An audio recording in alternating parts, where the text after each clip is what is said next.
Borota naito naito asham naito asham borota naito kilase naito naito asham naito asham ዛሬ ከጠዋት ጀምረን በደቡብ ኢትዮጵያ ክልል በጋሞ ዞን እንገኛለን። ጠዋት ዛሬ ያየነው በጣም አስደሳችው ስራ በምዕራብ አባያ ወረዳ የተጀመረው የገጠር ኮሪደር ስራ ነው። አምና ታስታውሱ እንደሆን ገጠር ኮሪደር በየቦታው እኛ ሞዴል ቤቶች እየሰራን ሰዎች ያንን ተከትለው እንዲሰሩ ኢንከሬጅ እናደርግ ነበር። ዘንድሮ ብዙ ቦታ ተጀምሯል። ግን እዚህ በምዕራብ አባያ ወረዳ ያየነው ቅድም ሞዴል የገጠር ኮሪደር ስራዎች ሙሉ በሙሉ የተገነቡት በአርሶ አደሩ ነው። እኛ የማሰልጠን የጡብ ማሽነሪ የማቅረብ አይነት ድጋፍ ከማድረግ ውጪ ሙሉ በሙሉ ወጪው የተሸፈነው ስራው የተሰራው በአካባቢ አርሶ አደሮች ነው። ስለዚህ እኛ አርሶ አደሮች ሙዝ ተክለው ከሸጡ በኋላ እንደዚህ ያለውን ቤት መስራት ቢችሉ እንግዲህ በቤት ውስጥ እንዳያችሁት ቴሌቪዥን አላቸው፣ ስልክና ቻርጀር አላቸው። ከጓሮ ፍሩቶች አሉ፣ ዶሮ አለ፣ አሳ አለ፣ ማር አለ፣ ፍየሎች አሉ።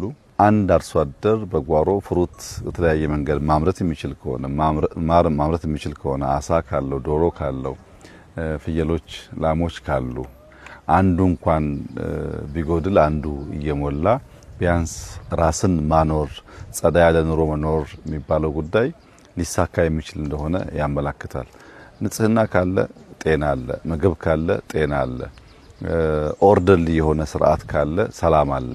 እነዚህ ጉዳዮች ከፍተኛ ግምት ሊሰጣቸው ይገባል። የዜጎቻችን ህይወት ይቀይራሉ፣ የአኗኗር ዘይቤያችን ያሻሽላሉ።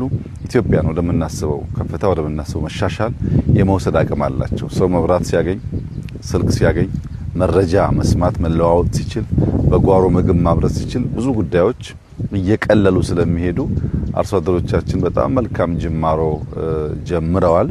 ሊበራከት ይገባዋል፣ ሊሰፋ ይገባዋል። ከወጪ አንጻር እስከ 1.5 ሚሊዮን ገደማ ብር ነው የፈጀባቸው። እያንዳንዱ ቤት በዶላር ቢሰራ 10,000 ገደማ ዶላር ማለት ነው። ስለዚህ በውጭ ሀገር ያሉ ዲያስፖራዎች 10,000 ዶላር ለቤተሰቦቻቸው ቢልኩ እንደዚህ ያለውን ቤት መስራት ይችላሉ ማለት ነው። በጣም ትንሽ ብር ነው፣ ግን ቤቱ ሃይ ሲሊንግ ነው፣ ቅዝቃዜ ያለው፣ መኝታ ቤትና ሳሎን የተለየ ነው፣ ኩሽና የተለየ ነው፣ ለኑሮ ምቹ ነው።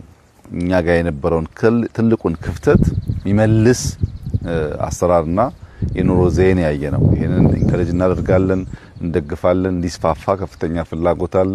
ተባብረን ማስፋት ይኖርብናል። ሁለተኛ ያየነው የከሰል ማምረቻ ነው። ጥቂት ዓመታት በፊት ለኛ ኢንዱስትሪ ግብአት የሚሆኑ ከሰሎች ከውጭ ሀገር እናስገባ ነበር። እስከ 300 ሚሊዮን ዶላር ገደማ ከውጭ ገቡ ነበር። አሁን በሀገር ውስጥ እናመርታለን። ለኢንዱስትሪዎቻችን ግብአት ይውላሉ። አምና መጨረሻ አካባቢና ዘንድሮ አራተኛ ስናስመርቅ ነው። እነዚህ አሁን ያለውን ፍላጎት ይመልሳሉ። ተጨማሪ የሚገቡ ስላሉ ከኛም አልፎ ለውጭ ገበያ የማቅረብ እድላችን ሰፊ ነው ማለት ነው። የከሰል ምርቱን በሚመለከት የጥራት ችግር የለበትም። የልምድ ችግር የተሻሻለ የሚያድግ ጉዳይ ይኖራል። ትልቁ ገጥሞ የነበረው ፈተና ግን እዚህ ኢትዮጵያ ያመጡ የነበሩ ሰዎች በደቡብ አፍሪካ አምራቾች ነበሩ። ኢትዮጵያውያን ሆነው ደቡብ አፍሪካ ላይ ፋብሪካው አላቸው።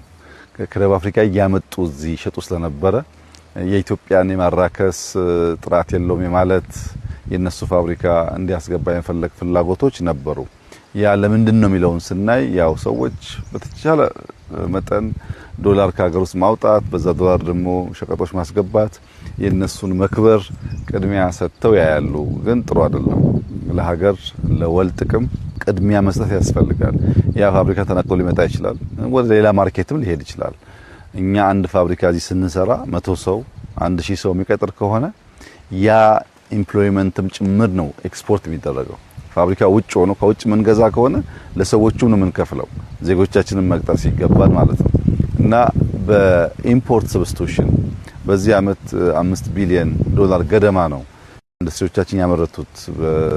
በዚህ ብቻ አይደለም፣ በሴራሚክ፣ በፖርስሊን፣ በሲሚንቶ በተለያየ ነገር ምርቶች እያመረትን በገፍ እናስገባ የነበሩ ጉዳዮችን እየተካን ያለ ነው። ከዛ ውጭ የፍሩት ፍሩት ፕሮሰስ ማድረጊያ ፋብሪካዎች እዚህ አርባ ምንጭ አካባቢ ተጀምረዋል። እነሱ ሲያልቁ ፍሩቶቹን ብቻ ሳይሆን ጁስ እያደረግን ልካለን። ለሌማት የእርጎ ወተት ማቀነባበሪያዎች ተሰርተዋል። እነሱን ሲቀነባበሩ ጥሬውን ከምንልክ የተመረተው ምርት ለከተሞች ለማቅረብ እድል ይሰጣል እና በግብርና ዘርፍ በፍሩት ያየነው በገጠር ኮሪደር ያየነው ያን ወደ ኢንዱስትሪ ወደ አግሮ የመውሰድ ፍላጎትና ሙከራዎች ያየነው በጣም ተስፋ ሰጪ ነው። አርባ ምንጭ እንደው ጊዜ ታምራለች እና ጥሩ ጊዜ ነበር።